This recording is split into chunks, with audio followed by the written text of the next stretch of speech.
The investigation team has some new findings. Turns out there's an issue with the random number selector after all. See, I told you. What if the machine picked some big guy's seat? You think the murderer would have still made his move then? Sorry to interrupt, but we're helping Linny and Lynette with their side of the investigation. What were you saying about the number selector? There's something wrong with it? You're trying to help them? That'll be a tall order. Linny used the machine to pick a random member of the audience during his performance, right? The lucky girl that later disappeared. Well, we thought there might be a serious problem with the machine, so we had it taken away for further inspection. It turns out that the seat number it picked wasn't random at all. The machine picks that same number every time. I'm sure you already know that you have to make a reservation in advance to get a seat, regardless of whether it's a trial or some performance. In other words, Linny knew who would be sitting where from the very beginning. That much checks out. Linny reserved our seats for us too. Bet you see why I was saying it'd be tough to make a case for Linny. Even though it's bad for Linny's case, Paimon had better write it down.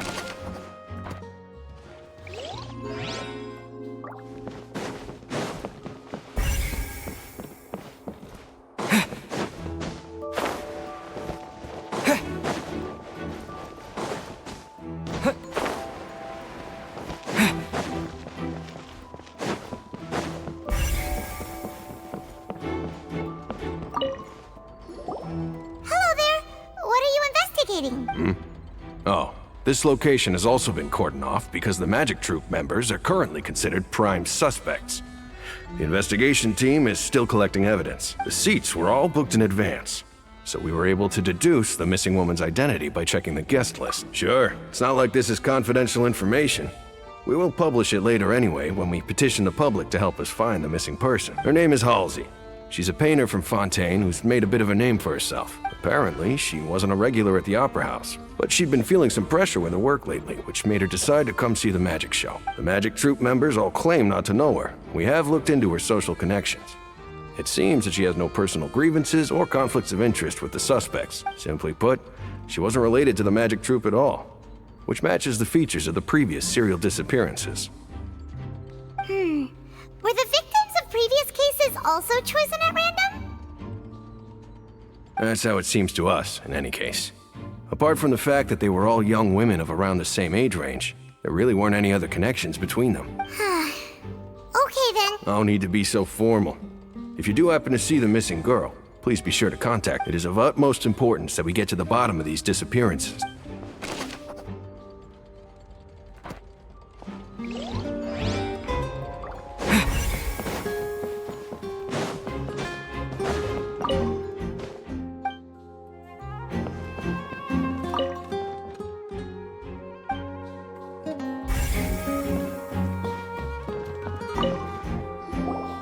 So this is the rope that broke and caused the water tank to fall. The rope looks pretty durable. How can it be burned through so quickly by fireworks? Why are you suddenly so serious, traveler?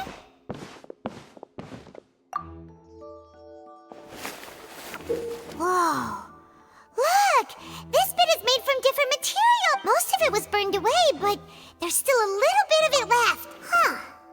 So if a rope meant to hold something was made with that kind of material in it, then that means... Wait! Paimon should write all this down. Let's take notes.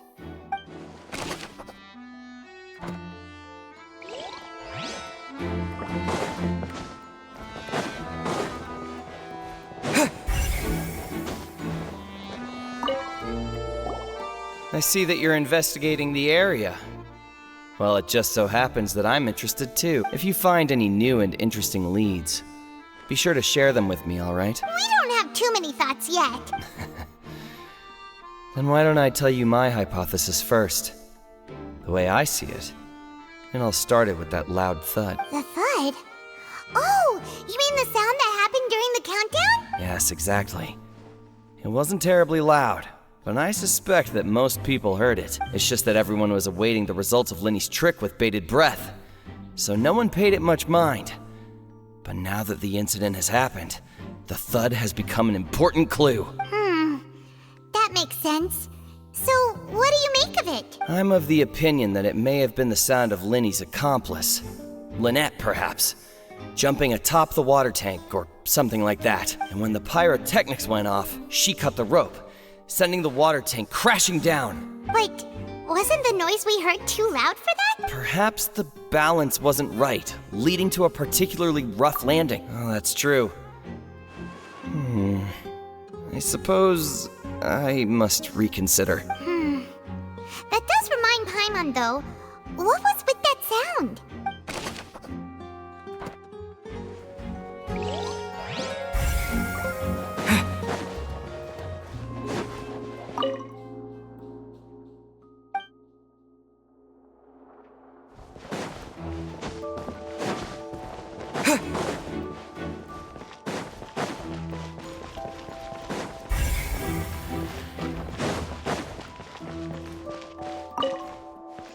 Lenny's still talking to the guards. It seems he'll have a lot of explaining to do. I think someone will be assigned to monitor us later, but that's alright.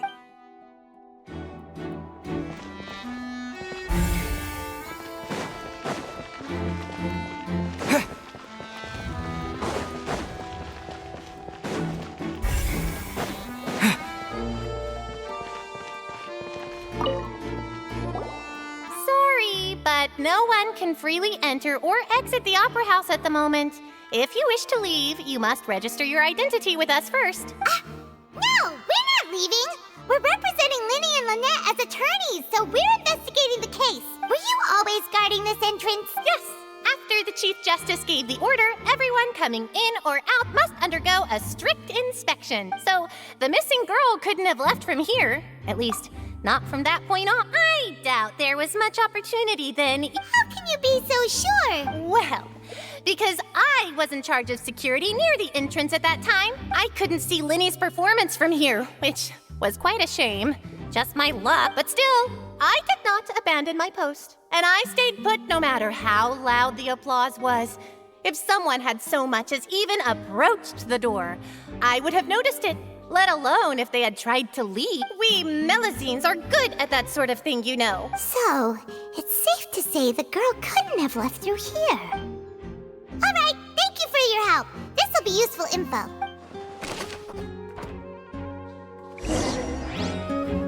We've checked everything of note here at the performance venue. Paimon wonders how Linny's discussion with the guards is going. Let's go see, shall we? Understood. Then I will be going with you. Just so you're aware, I will be monitoring your actions and making notes as necessary. Very good. Thanks for being so agreeable. I'd pull a rose out of my hat as a gift for you if I could. You may spare the pleasantries. I'm just doing my job. You've arrived. Who's this? Me? I'm Spina di Rosula's guardian angel. If you've got a problem, I've got the firepower. Sorry, I got a little carried away there. Call me Navia. I'm a partner of theirs, and will be helping investigate this whole situation. And these are my companions. Would you mind if they join as well? Fine by me. Oh, new helpers? I would be most grateful. Well, let's just say we're tagging along. It's not every day you get to see the secrets behind magic performed on such a large scale. I appreciate your kind interest. Come with me. We'll be heading below stage. Huh? Below stage? Yes, a world of secrets is hidden beneath this magic box, prepared specifically for this switcheroo trick. But before I reveal everything, you should have a look first. Notice anything strange here?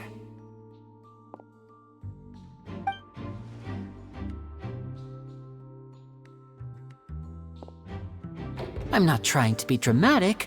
Remembering the details of a trick will help you understand the methods used to perform it more easily. Weren't there balloons and other decorations here? Where did all that go?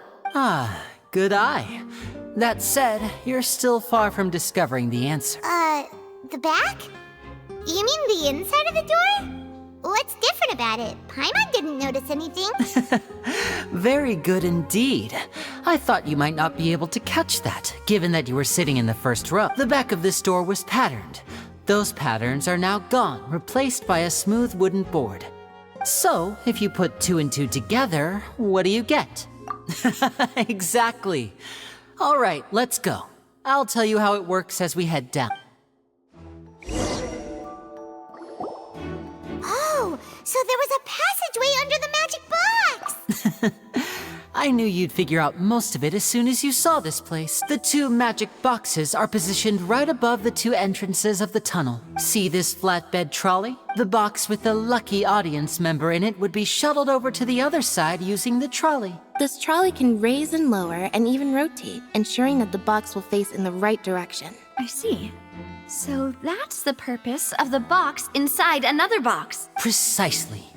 The inner box would descend after the audience member was put inside and be moved along the trolley, all while the outer box would remain on stage as if nothing had ever changed. So that's how you did it! Once the box was lowered, the trolley would store some energy through this device here, with which it would complete the rest of the steps. The audience member would only be able to feel some slight movements in the dark, and by the time she walked out, she would already be back on stage. Right!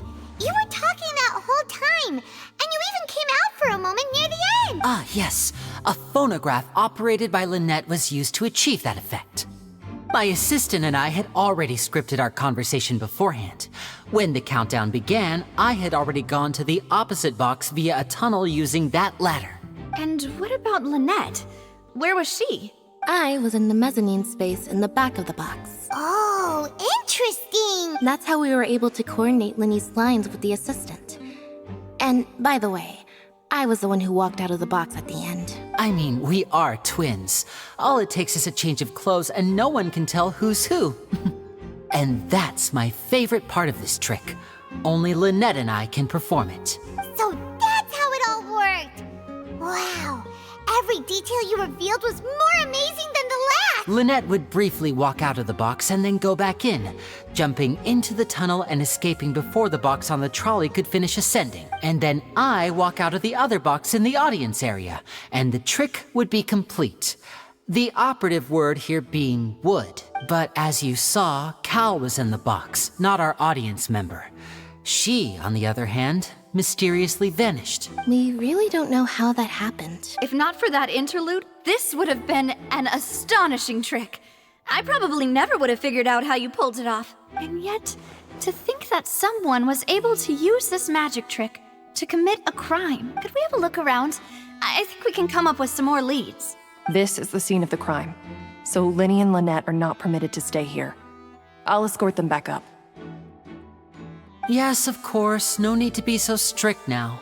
I won't disappear into thin air, you know. Thanks, everyone. We're counting on you.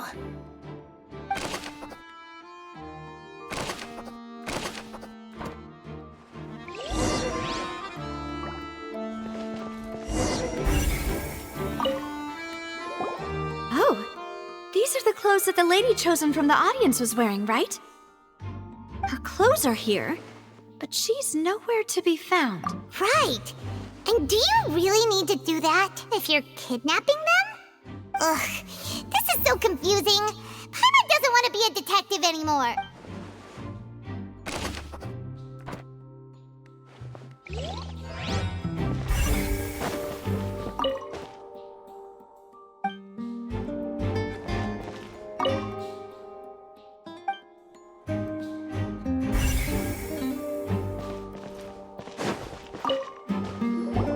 The floor is wet. Please be careful not to slip. Speaking of which, why would there be water here? Oh, Paimon knows! It's one of those tricks where you pour water into a jug and then flip the jug over only for the water to disappear? And here's a broken vase. Huh. Did the trolley knock it down while moving? That can't be. The trolley moves along tracks from start to finish. It couldn't have hit the vase at this distance. Let's note this down too and think about it later.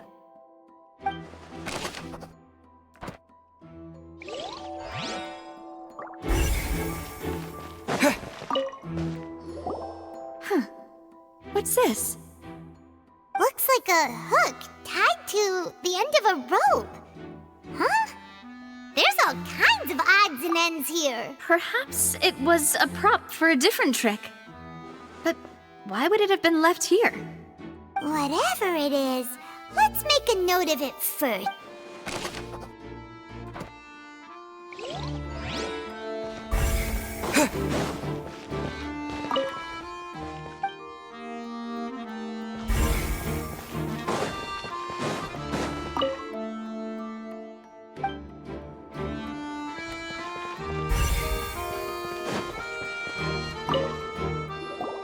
What is this place?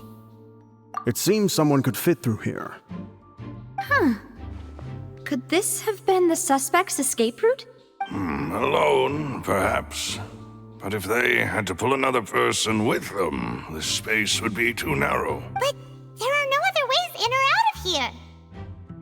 Oh, you're right! Let Paimon write that down.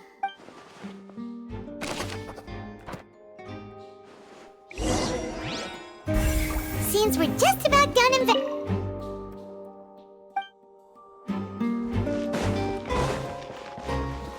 Yes. Let's head back up.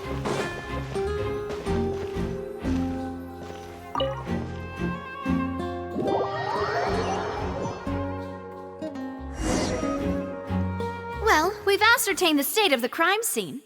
Let's find a place to sort out our findings once Malus returns. Seems to me that there are several things that don't add up here. Apologies for the wait, demoiselle. So, what did the guards say? Did the criminal escape through the vent? They believe the odds of that are very low, since the vent leads to the Opera House's basement. The guards have checked the area carefully. No one left through the basement during the performance or after the incident, and no one was found hiding there. So the tunnels become like a secret chamber then! You know, like the kind you usually see in novels. The plot thickens. Halsey's disappearance and Cowell's death are both quite inexplicable. No wonder Farina was so confident in her accusation. All the current evidence points toward Linny and Lynette. In other words, the charges are very likely to be upheld unless we make some considerable progress. Charges and then trial. So if the charges are upheld, they'll announce a sentence? That's right. This is how a trial goes in the Opera House. During the proceedings, the Chief Justice and the Oratrice will hear statements from both sides. That's right. This is how indemnitium is produced. The statements from both sides, the defenses from attorneys, witness testimonies, and even the audience's emotions will all be projected on the Oratrice. To put it simply, it's as if the Oratrice has its own will, and is a judge in its own right. This also precludes any kind of favoritism on the part of the Chief Justice. And not that this has ever happened. Once both sides have finished speaking, the Chief Justice will make his final decision.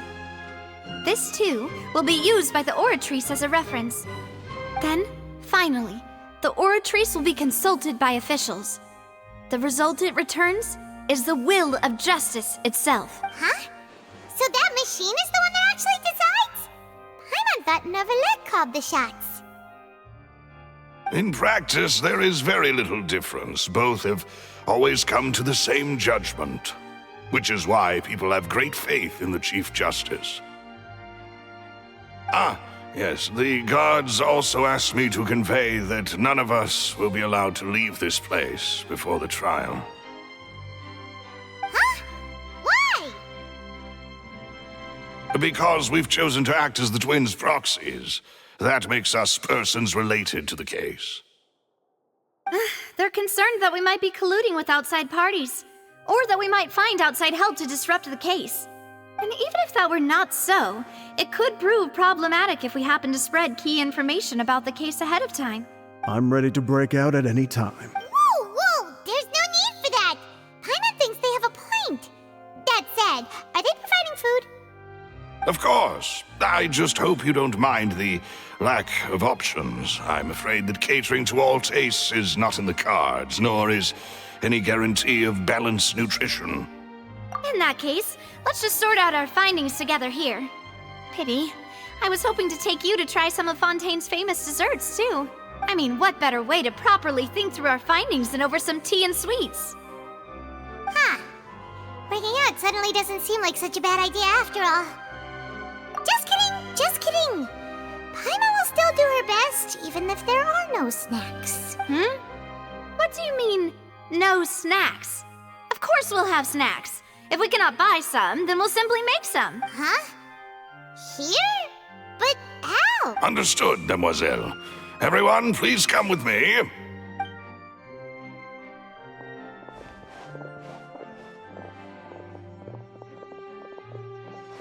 Wait, you're carrying a portable stove with you? Yes, I must be prepared to meet the Demoiselle's baking needs whenever the fancy strikes her. I have eggs, sugar, and almonds at the ready. Good work, you two. Then I'll get to it. Please sit tight for a moment. You'll get to taste my awesome snacks soon enough. These three are quite the interesting group.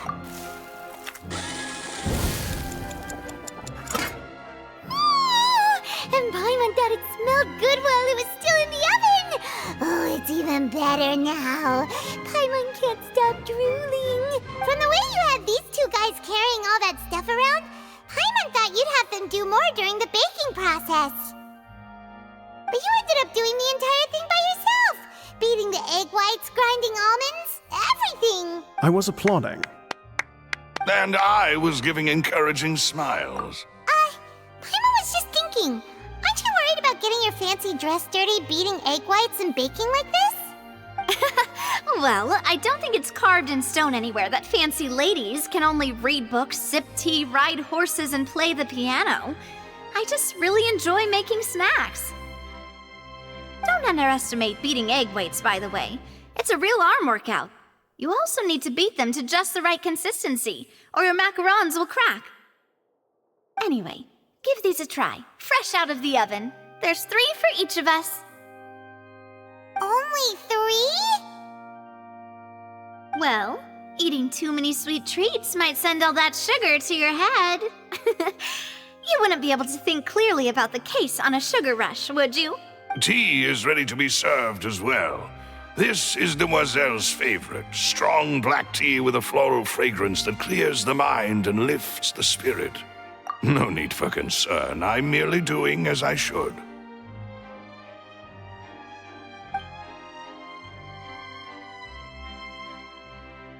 All right then, down to business.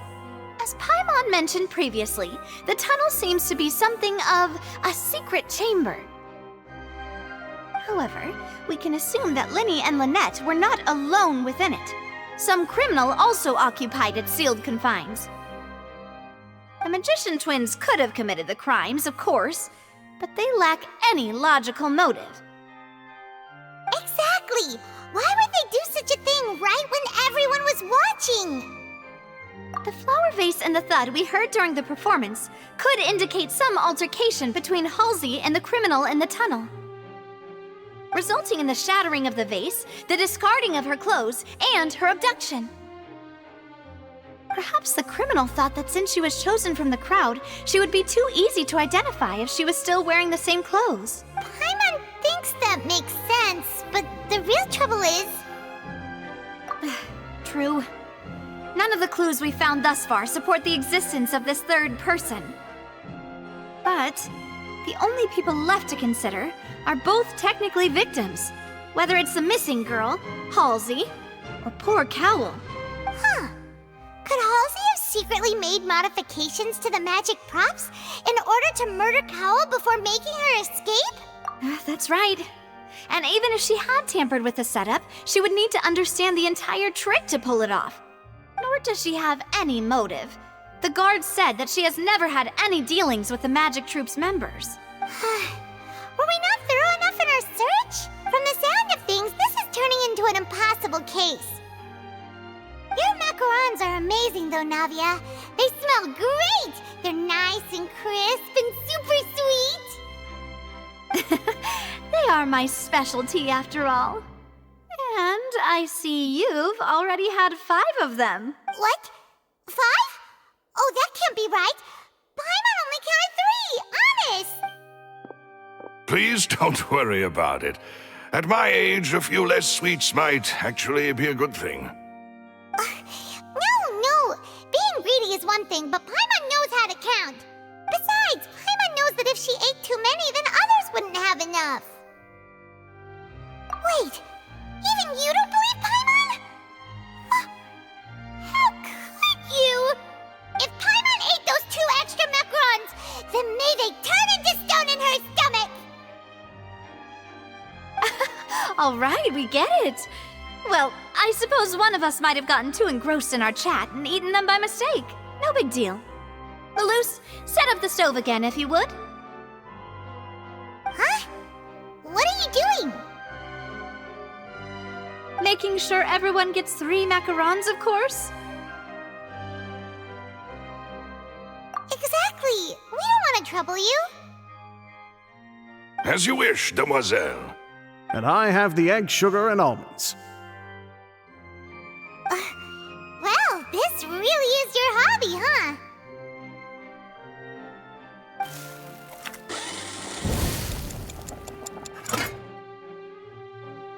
Well, that's it for snack time.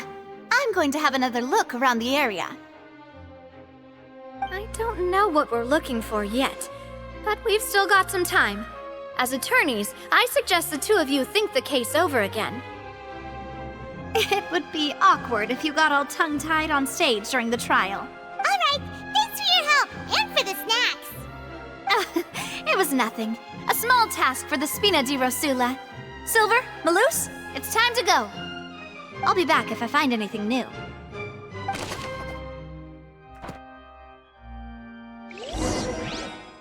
All right.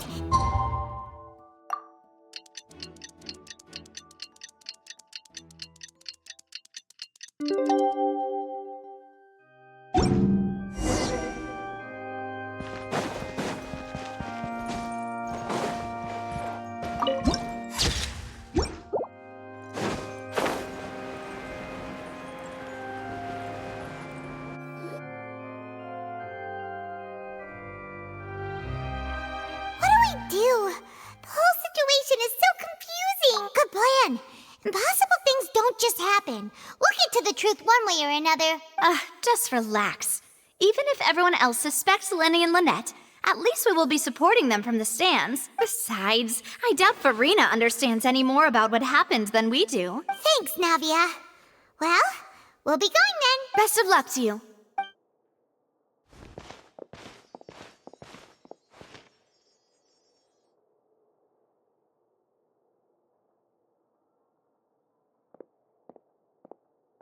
Ah, finally, you're back. Well, how did your investigation go? To be honest, you might be disappointed. No. We're already very grateful that you were willing to help. Well now, don't you all look disappointed? Don't tell me that your investigation came up empty-handed. That was to be expected, of course. The guilty can never produce proof of their innocence, but don't let that stop you. I shall be terribly disappointed should you, my most anticipated foe, concede so easily. Since both parties are present, I declare that the trial regarding the magic show incident is now in session. Firstly, in order for the audience to understand the causes and results of the incident, could we please have Mr. Linney explain the trick? Yes, of course. I will explain while Lynette demonstrates on stage. All the necessary items have been prepared. Thank you, Mr. Linney. In that case, I take your statement to be that you ran to and remained hidden within the magic box in the audience stands once the trick began, and thus could not have committed the crime. Is this correct? Yes, that's correct, Your Honor. In that case, I call upon the prosecution. Lady Farina, do you wish to refute his statement in any way? Why, of course I do. Allow me to take the first shot and break this case wide open. Mr. Linney is clearly lying. There is no way you could have been in the box the whole time if you were to abduct Halsey and murder Cowell. In fact, I'd say you were hardly in that tunnel at all. That is simply your hypothesis based on the presumption that I'm guilty. Oh, is that so? And if I may ask, what did you hear while you were inside your box? The roaring countdown of the crowd, of course. That's how I kept track of the time and built anticipation for the finale. And you didn't hear anything else at all? Nothing that might leave an impression of any kind? No, nothing. I see.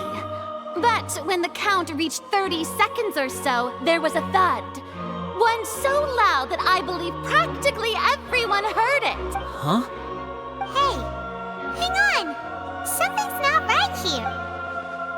Yeah, I'm sure he could have heard a noise that loud from inside the box. I was right by the box and I definitely heard the thud.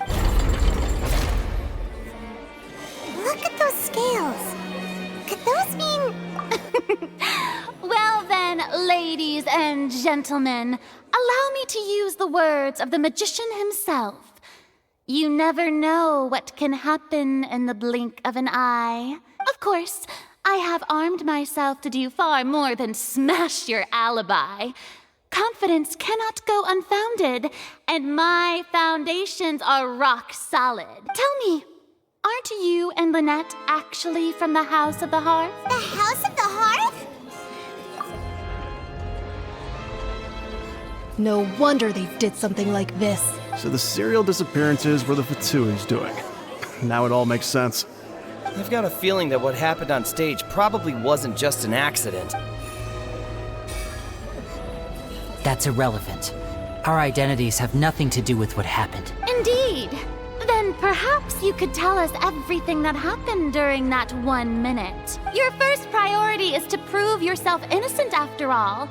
I'm sure there is little that needs to be kept secret now. Unless your script already has holes in it. The Outlander is speechless. My, oh my, don't they look flabbergasted? Now comes the infighting and discord, I suppose. This was almost too easy. Good thing I made all those preparations. Seems the all-nighter I pulled last night is really paying off. Hey, Linny, why didn't you tell us this before? Order! Order! Mr. Linney, allow me to re-establish the facts. Lady Farina has raised 2 points. First, when the thud was heard in the Opera House, you were neither in the box nor the tunnel. Second, you and Ms. Lynette are both members of the House of the Hearth. Are these claims true?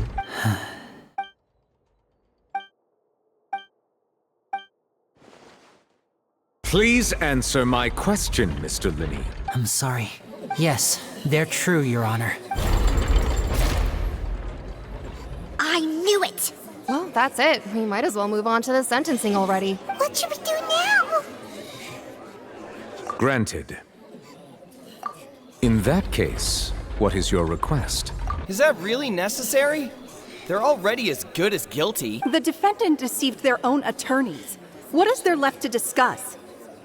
Order! Order, I say!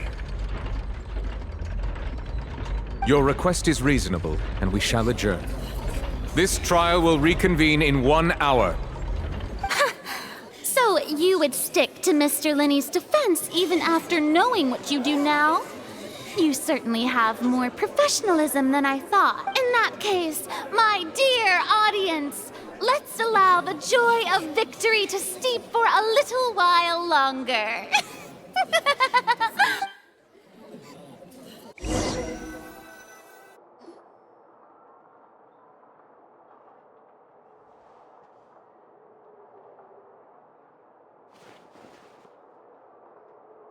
Well, this is awkward. I didn't think the Hydro Archon would dig all that up. I'm sorry, Traveler and Paimon. Yeah, sorry. Paimon doesn't know where to start. We trusted you two. We based our entire reasoning on the assumption that you weren't bad guys. Not to set the wrong tone or anything, but Paimon's really mad! I'm very sorry. I know you're angry, and reasonably so, but please, let me explain. I know you've clashed with the Fatui several times before. I wouldn't be surprised if just Hearing the word is enough to make you upset, but our organization is very, very large, and the Harbingers have very different personalities and goals. Right now, we want to save people. As many as we can. That's right. I'm sure we're on the same page when it comes to this nation and the disaster that its people might face. I knew if it weren't for our respective identities, we could become good friends. That's why I didn't wish to flat out lie to you, but chose to hide some details instead. The truth is very important, but being completely transparent about everything would see us spending more effort than we need to. Right. So, you be the judge. Heck, if I were you, I fear that I'd even struggle to trust me at this point. You met a Fatus who works as a magician, a trickster by trade. All by coincidence, too. But still, I'm asking you to trust me. I am no criminal. At least, not in this case. Sorry. Please forgive us. Well, you both say that, but... Right, let's hear your answer first, and no lies now! Of course. I'll answer any question you ask. We've been trying to find out how the Oratrice operates. We want to know why it has a consciousness. Why can it deliver sentences accurately? During our investigations, we learned that the machine's core is beneath it. From that moment on, Lynette and I have been designing this box swap trick, with the objective of getting close to the core. Is that why you needed a whole minute? That's right. In truth, the audience would take about 75 seconds to count down from 60, while I would only need 15 to get to the opposite box. So, after jumping into the tunnel, I accessed the Opera House basement via the vent, and went to investigate the room in which the core is stored. That air vent was created during the construction of the tunnel specifically to execute this step. Well, nothing. As soon as I reached that room and was about to investigate, I heard someone's voice, which should have been impossible, of course.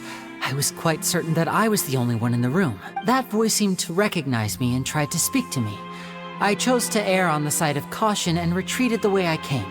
On the way back, I saw the broken vase and the clothes on the ground, but the countdown was almost finished, so there wasn't time to give it any thought. After that, the homicide occurred just as you saw.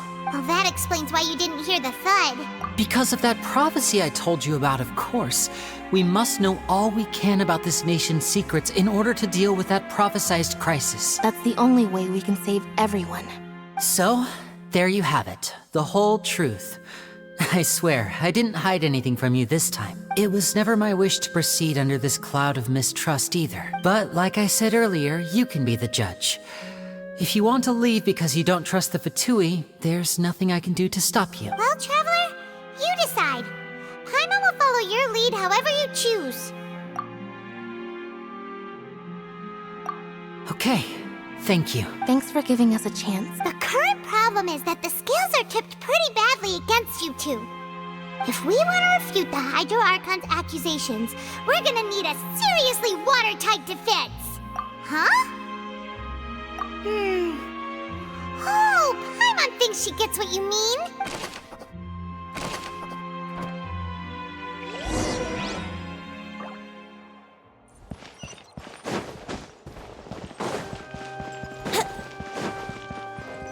Wouldn't gliding be faster?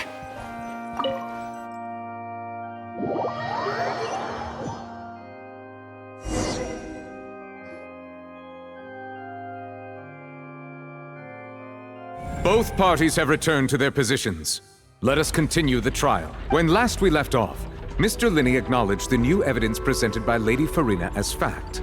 Therefore, Lady Farina may continue stating her reconstruction of the events. That took long enough. Now then, if everyone would lend me their attention at this stage, let's revisit that scene from Linney's perspective.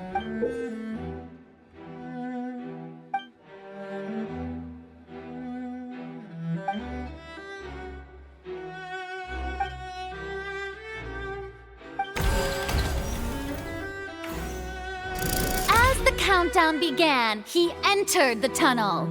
When the flatbed trolley passed, he opened the box and got into an altercation with Halsey, which caused the loud thud.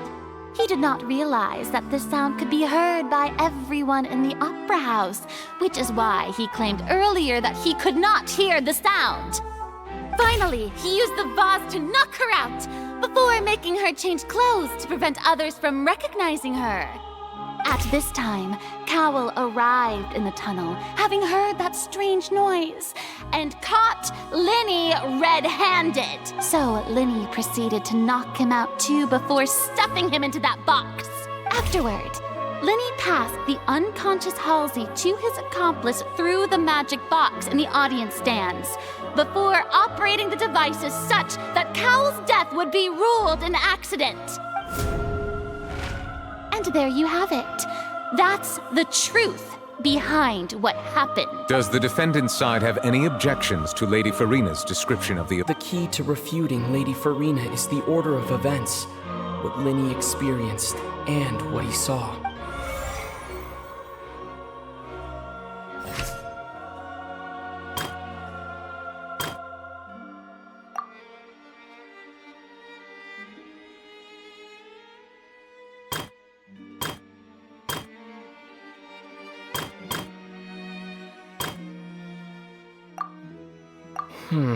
Seems this won't produce a particularly According to Linny, he left via the vent after entering the tunnel. He couldn't have had that altercation with Halsey.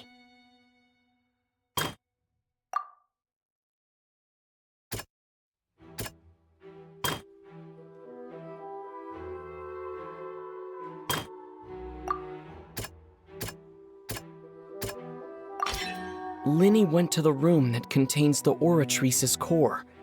This is the actual truth. Linny did not take part in the underground altercation. He only witnessed traces of the aftermath. Attention! Ace Detective Paimon has something to say! When the countdown started, Linny did indeed go into the tunnel.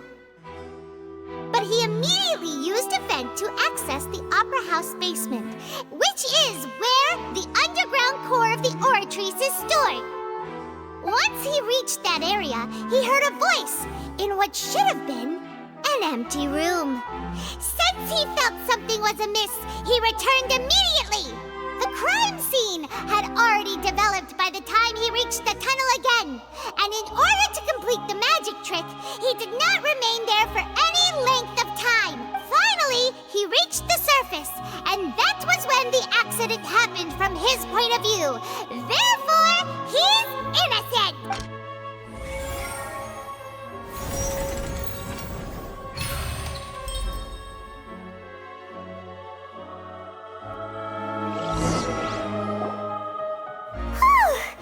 Paimon did it! Paimon actually managed to say all that! Wasn't it awesome? In other words, you believe that he knew nothing of the incident? That's right! My reasoning? If that's the case, then if Cowell hadn't entered the tunnel, who was the entire setup meant to kill? Assuming that what you say is true, Linny only needed to kidnap the young girl to cause a new disappearance case. What would the point of killing someone on stage be? Oh, they have a point. That's right, you tell him! And that's why they're partners of mine. They've managed to turn things around. Oh, well, your denial is very strident, I'll give you that. But what proof do you have to back your claims? Of course I do. If he had been in the magic box the whole time, how could he have not heard that sound? Why do you ask? You're saying that he wasn't?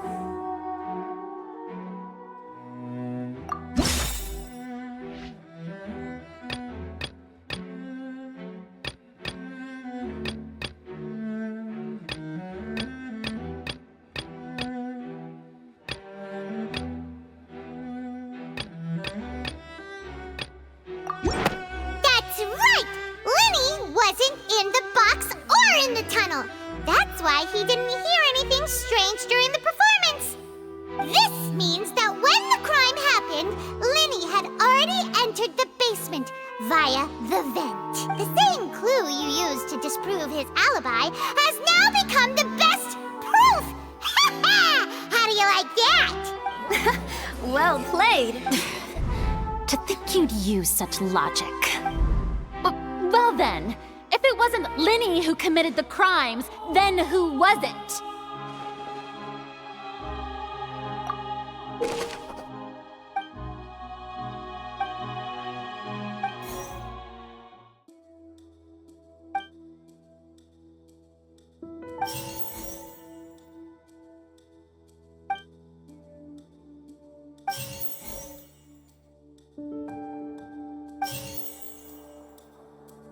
Halsey is the missing person and an ordinary audience member. Or did she have her own scheme all along?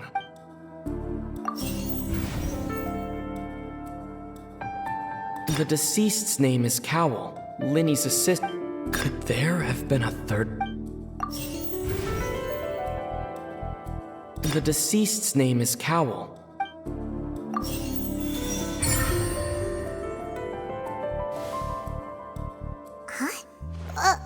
That can't be right. Are you serious? The killer was, in fact, Cowell, the deceased! Oh, is that so? How interesting! Let's hear your reasoning then. What I must do next is recreate the truth. What Cowell did, and how he went from would-be perpetrator to victim. It would have been tough for both people to fit into that vent. They would likely have bumped into Linny as well. The sound we heard may have come from Linny was not in the tunnel at that moment. The deceased's name is Cowell. Linny's... No one entered or left the Opera House through its entrances. The sound we heard may have come from... Halsey's clothing was in the tunnel. So there... No one entered or...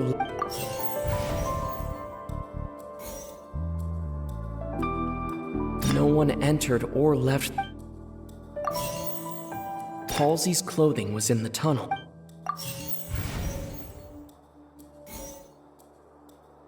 Linny was not in the tunnel at that moment. It would have been tough for both people to...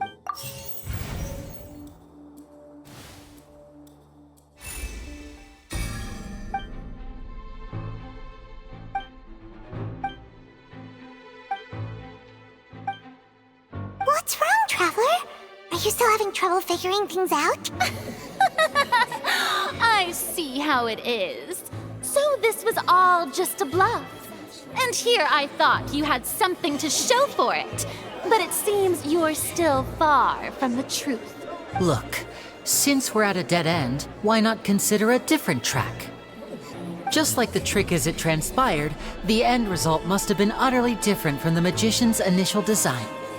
If only we knew how Halsey disappeared. Well, that would be nice, but the tunnel only has 3 exits, and none of them seem very likely. And it's not like this is a magic trick where you can just make a real live person disappear. You know, like you did from that water tank, Lynette. Excuse my interruption, dear opponents. But do you not see that the crowd is growing impatient?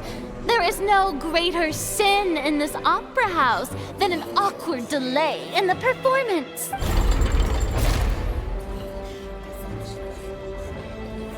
If the defense is unable to make further effective arguments, we will move on to the next stage of the trial. Linny was not in the tunnel at that moment, which gave our criminal ample time. The sound we heard may have come from a clash between the missing Halsey and the criminal. The deceased's name is Cowell, Linny's assistant. He would have been able to tamper with the equipment.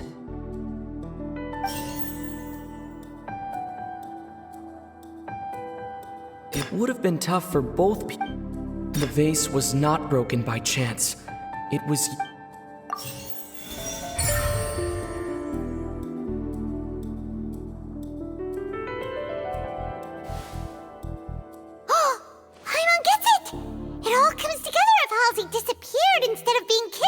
Lynette escaped from the water tank, vanishing gradually and leaving only clothes behind.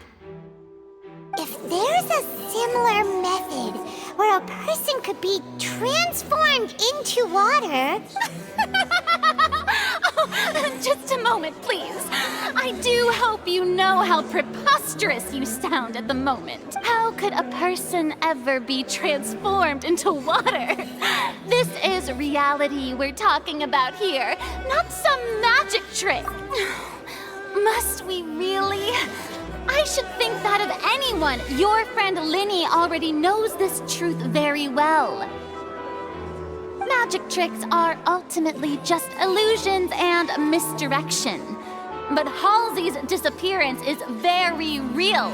We're talking about two completely different things. Even so, I trust the Traveler's judgment. The truth must be out there somewhere.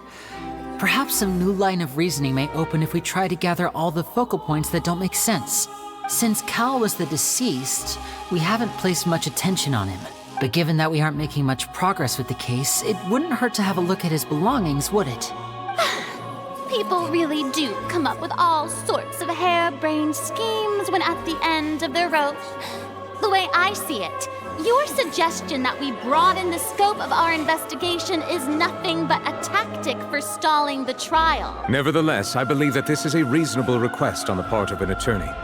Since the trial does indeed appear to be at an impasse, I believe that additional evidence may help us make more progress. Guards, please step into the lounge and examine the personal effects of the deceased Cowell.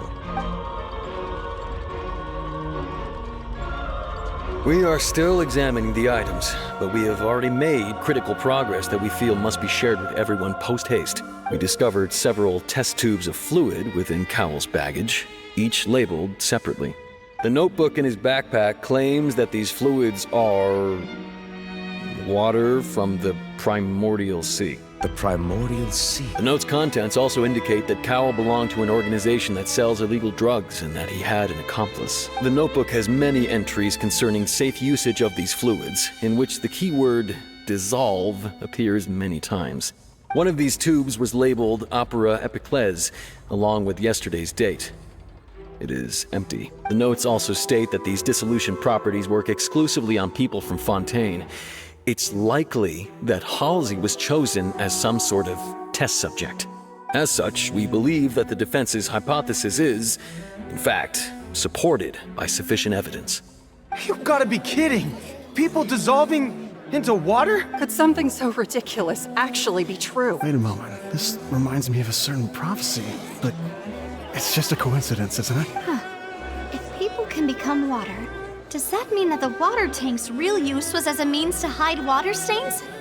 And if Cowell was targeting that girl... Wait just a minute. Could that mean... You two, with me, quick! Demoiselle, wait! What about your partners? Let's go. Just trust me. Order! Order! It is undeniable that further examination of the deceased's personal effects has yielded some surprising results. But we cannot yet verify the veracity of these clues. Still, let us assume that these clues are indeed authentic, albeit with the understanding that Ms. Halsey has yet to be found. Guards, please continue examining the items along these lines. Mr. Linney, it appears your hypothesis is supported by the evidence, so please continue speaking. Of course. Thank you, Your Honor. If we uphold this hypothesis, I believe that many of this case's seemingly unrelated clues can be connected together. Right! Like the metal hook! That one didn't make sense at all. Let's think about this. Cowell's methods must have something to do with that water from the primordial sea. The deceased's name is Cowell. The water from the primordial... Now it seems like the hook rope was not meant for another... The rope that held the water tank up was... The water from the primordial... Now it seems like the hook rope... Now it seems like the hook... The rope that held the water... I remember there was something else.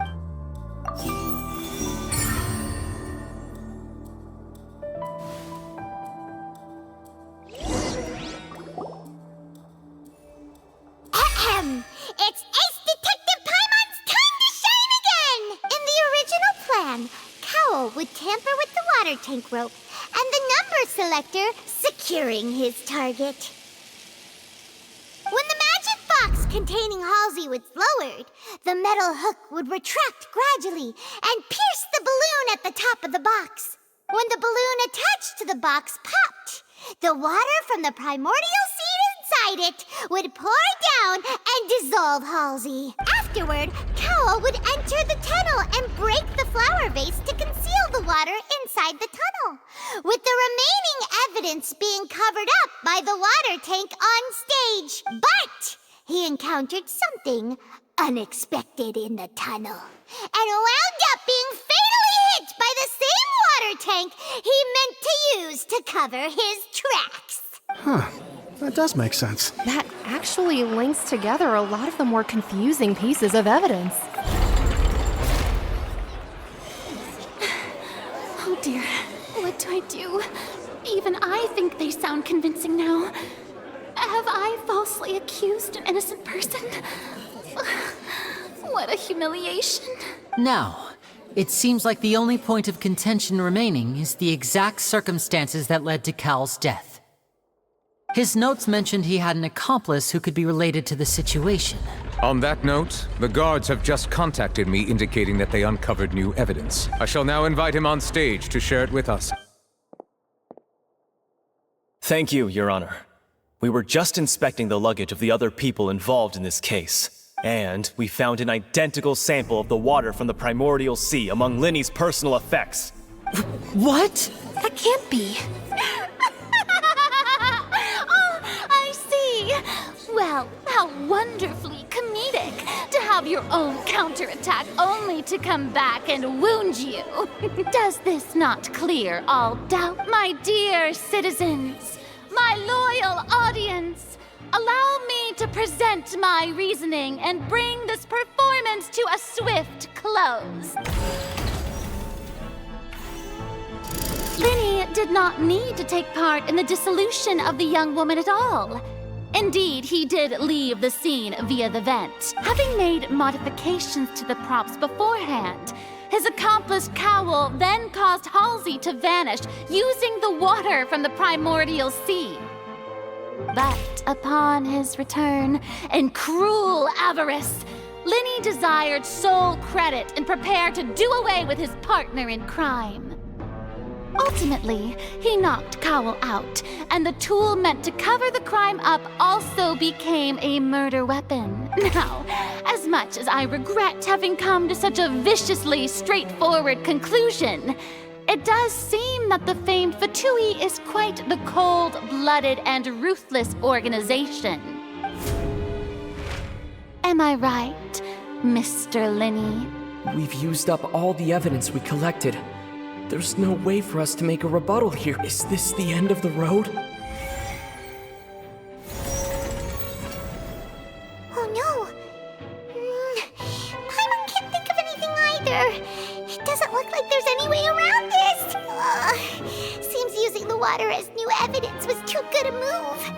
Why did this have to happen now? I think we've all seen enough now. And we have ample witnesses to my flawless reasoning. I believe this is indeed the finale. Now then, my good, noble Chief Justice, should we not, in your view, move... Excuse me, everyone, but I must interject.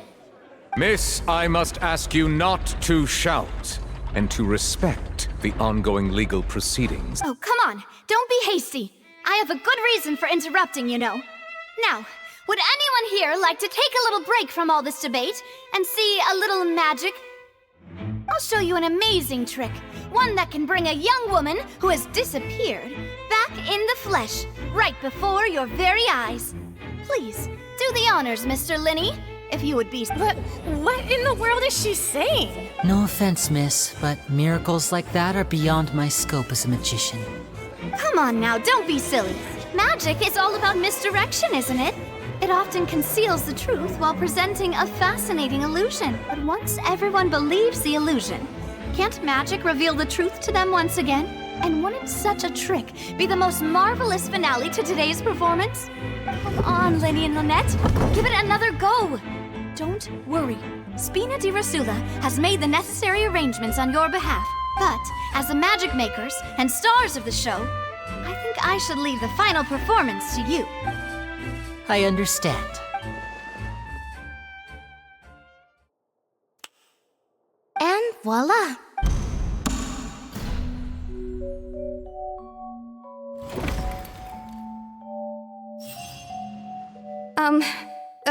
Sorry for the interruption. Wait, isn't that Halsey? So the whole thing about people dissolving wasn't true after all? To be clear, I'm only here because this person told me that if I testified, the merit of doing so would lessen my sentence. I was hiding outside this room listening to the proceedings because I was afraid that I would be the one put on trial. I was just feeling happy that no one had noticed me. And then before I knew it, she caught me. That'll teach you to underestimate us three. Where should I begin? I'm sorry. I'm the one who killed Cowell. I admit it. What? Why? Firstly, my name isn't Halsey. It's Lillian, and I'm originally from Mondstadt. I heard that Linny's show was gonna be a real thriller, but I missed the chance to buy a ticket, so I stole one. That's how I make a living. I steal stuff here and there. And I'd never been caught before. But I was noticed at the harbor a few days ago, and I barely got away. Lenny was the one who caught me in the act. Hey, no wonder you look familiar. So you were the thief! Liddy even mentioned that you were pretty skilled. Well, and I thought that would have been the end of it, but then the number selector chose me. He even mentioned the Fortress of Meripede. That's a prison, isn't it? So you can imagine how shocked I was. I thought he was on to me for sure. So I played along with the show while looking for an opening to flee. But then I got water poured on me for no reason, and then someone jumped into the tunnel to nab me. I wasn't going to take that lying down, so I knocked him out and stuffed him into the box. There was nowhere to run from there, though, so I had to change my clothes and hide in a box containing performance costumes. I slipped out after the first guard arrived at the scene and continued hiding inside the opera house. Can a person even hide in there? But I swear I didn't know that the water tank would fall down. Really, I swear it. Had I known that, I wouldn't have put him in the magic box. I may be a thief, but I'm no killer. Well, that makes everything pretty clear now, doesn't it? This time, we need to tell the entire story from Lily-Ann's perspective.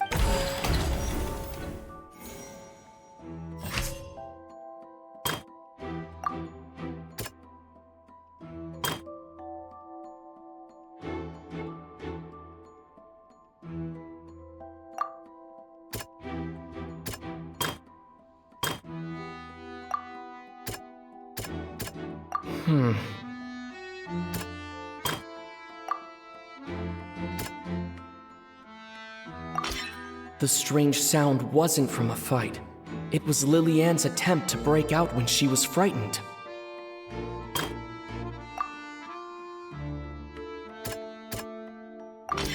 The flower vase was not broken to cover anything up, but was smashed during the struggle between Lily-Ann and Cowell. Lily-Ann was afraid that she would be recognized if she left, so she changed clothes and hid, biding her time. Just what one might expect of an experienced thief. And it's Ace Detective Paimon time! Having been selected out of the blue, Lily-Ann panicked. Her panic only intensified after she entered the tunnel and had water poured on her head. So she kicked the door open, producing the thud we all heard. Hearing the commotion, Cowell leapt into the tunnel, only to discover that Lily-Ann had not dissolved. He did not know that Lily-Ann was not from Fontaine, but was a thief who made her way in by stealing a ticket. Mistakenly believing that the water from the primordial sea needed time to take effect, he tried to force Lily-Ann back into the box. The two broke the flower vase during the struggle, but Lily-Ann came out on top, knocking Cowell out and putting him in the box. With no way of escaping, she changed her clothes and hid drunk until the performance ended.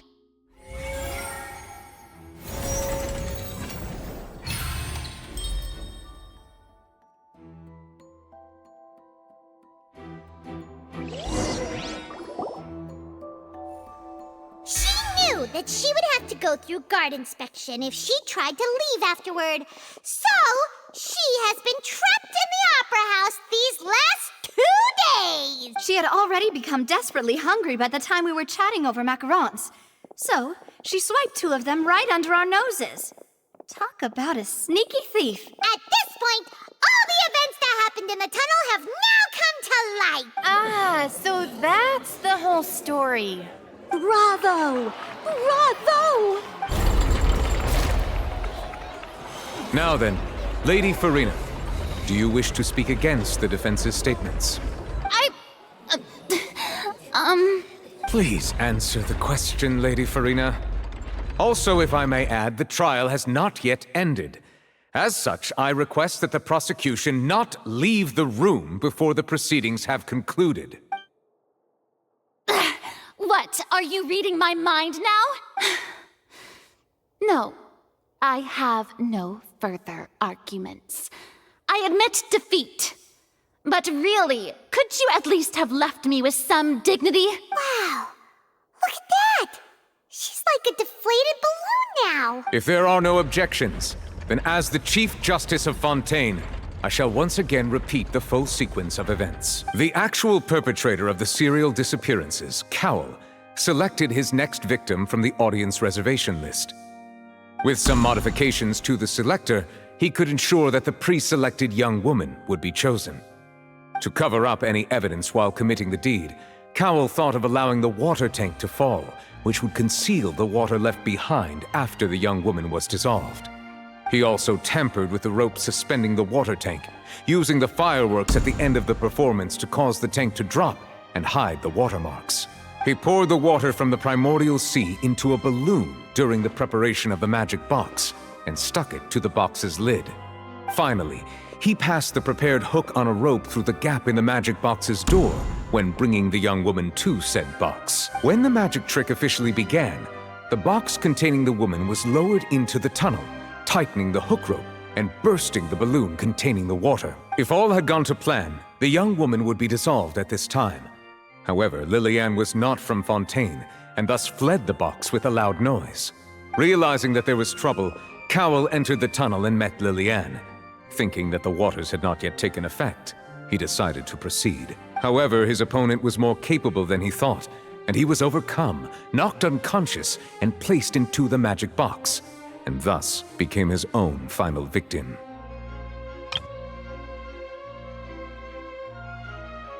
Lillian, according to her own statements, then changed clothes and hid until the performance ended, before hiding in other parts of the opera house. As for Linny, he was in the underground structures within the opera house, and was thus ignorant of these happenings. From this reconstruction of events, we can conclude that Linny, the accused, is in fact innocent. While there is much in Linny and Lillian's conduct that should still be investigated separately, this case at least can be handed over to the oratories to make the final decision.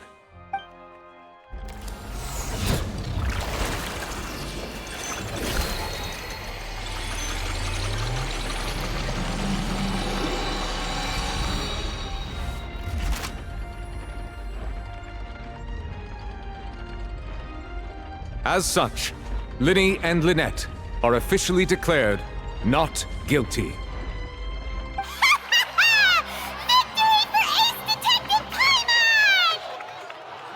Great work, partners. Thank you all. Thank you so much. Next, I think we deserve an explanation, Guard Vaughn. How did you find the water from the primordial sea in Linny's baggage? Right! Your discovery caused me to make a serious mistake, you know. Or was that not a discovery, but false evidence that you dare to bring before this court? I suspect that the accomplice mentioned in Cowell's notes was not Linny, but you, yes? I'm sure you know what you must do to lessen your sentence. Speak quickly! Unless Unless you want to earn yourself a one-way ticket to Coupon Town. I was just following orders. We were supposed to place blame for the serial disappearances onto Linny, and thus cause suspicion to fall on the Fatui. The higher-ups said this was the best opportunity to do so. And now that your plan has fallen through, and the secrets of the water have been revealed, you have become a liability to said higher-ups, yes? Therefore, you would be wise to tell everything you know, and seek the protection of the guards. Yes, I'll tell you everything I know. Our boss discovered that the water can cause people to dissolve. It can also be made into a potion, which when extremely diluted, can cause people to experience unforgettable exhilaration. We've been in this business for a while now, and have made decent more off it. The disappearances were also the boss's idea. I mean, this is the boss we're talking about. The...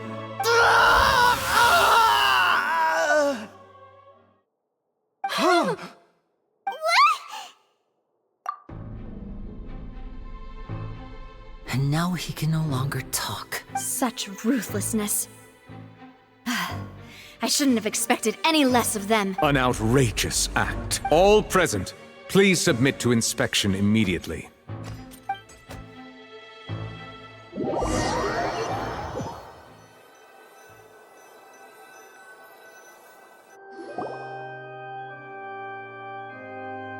So, we're just going back now?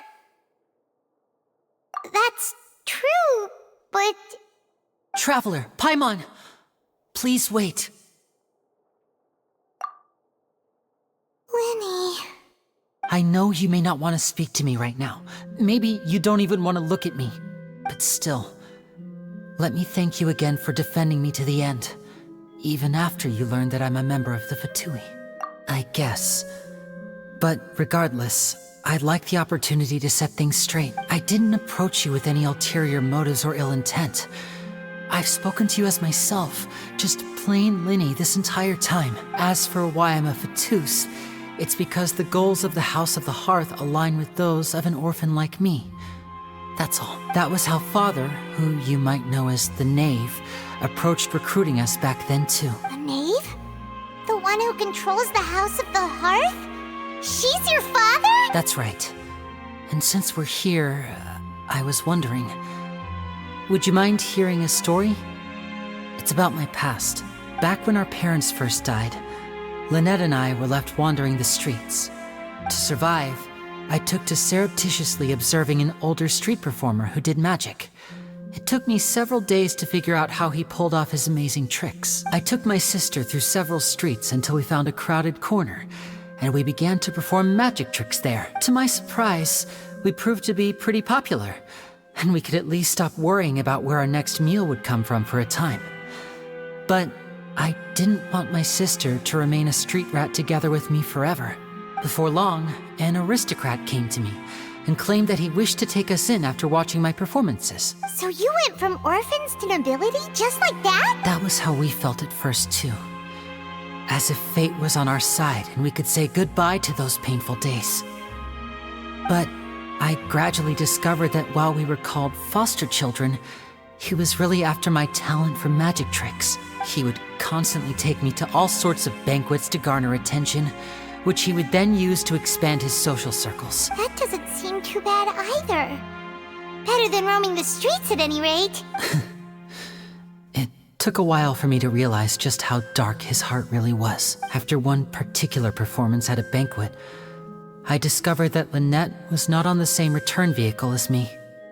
I waited a long time after we returned home, but she did not come back. I went to that noble's bedroom and asked him about her whereabouts. The answer he gave me was, she caught the eye of the most eminent person at the banquet, so I sent her over as a gift. I mean, you'll be able to perform your magic regardless of who your assistant is, yes? Oh no. So he was gonna...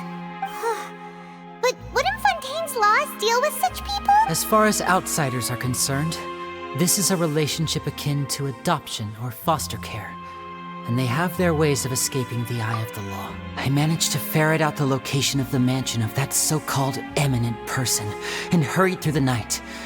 But by the time I leaped over the walls, avoided the guards, and made my way in, all I saw was the moonlit ground covered in blood.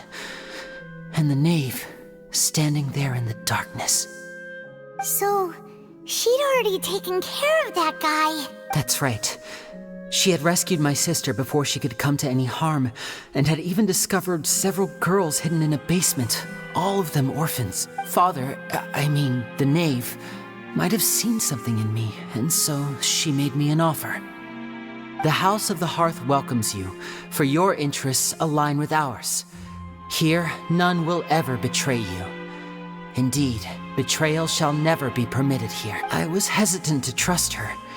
I had just been betrayed by nobles, but she was also quick to destroy the noble who had taken us in at first, giving us back our freedom. Oh, so that's how the two of you joined the House of the Hearth. She has her own plans. She has gained permission from the Tsaritsa to first use the Gnosis' power when she obtains it. She plans to use it to find a way to break the prophecy and save Fontaine. So, she believes in that prophecy too? That's right. The whole House of the Hearth is currently working to combat that crisis. Today's case has also proven that people from Fontaine can indeed dissolve into some sort of water, thus further supporting the prophecy. Everyone at Hotel Bouffe d'été, including the knave, has their roots in Fontaine. And we will always defend our homeland. To us orphans, the only connection we have left to this world, apart from our family, is our homeland. So, from small deeds like distributing magic pockets to huge schemes like stealing a Gnosis, everything is aimed at dealing with that prophecy. It's all right. I understand. The only thing I can do is relate all this to you.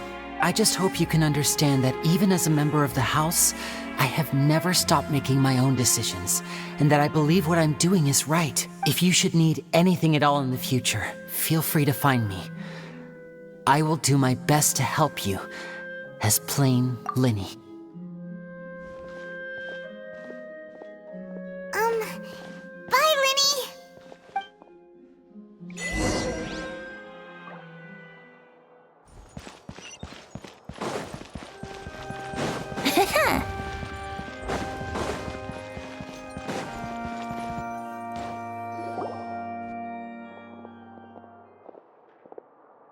Hey there.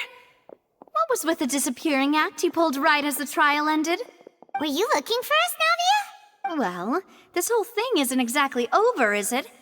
I do feel that we're getting closer to solving the serial disappearances case, though. Don't you think so, too? Huh? What's wrong, my dear partner? Besides, are you sure we're the ones who can crack a case that's been cold for decades now? And given that there's new evidence from the trial, there should be a trail of breadcrumbs for the Hydro Archon's people to follow now, right? Ah, I see. Well, I won't lie. I'm a little shocked to hear that from you. But I suppose you are just travelers who have only arrived in Fontaine after all. Sorry. I might have been too presumptuous. Don't say that, Navia. Ah, and we were having so much fun investigating with you, too. It was like having new waters flowing into a stagnant mire, causing new hope to spring forth, and the reflection in the murk to become clearer. Sorry about that. I'm a bit prone to nostalgia. Don't mind me. Wait, shall we have a farewell meal? You know, to commemorate our time as partners? Huh? Do we really need to get that formal? Well, guess you really did treat us as partners, huh? Well, I'd just like to have a proper ending to every important memory. That way there are no regrets later. Anyway, it would just be a meal, so it shouldn't take up too much of your time. You don't have to twist Paimon's arm. If Boss Navia's treating, count Paimon in! Oh, wonderful. In that case, why don't we return to the court of Fontaine and head to the Hotel de Boer? I believe we'll make it just in time for dinner. All right, then. Let's have our farewell meal.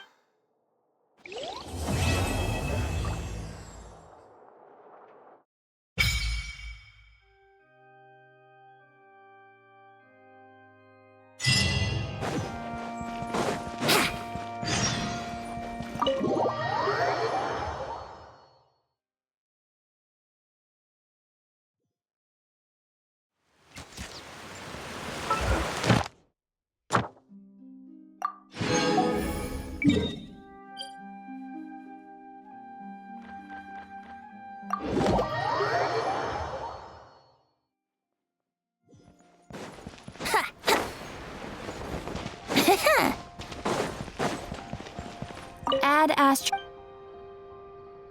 Thank you for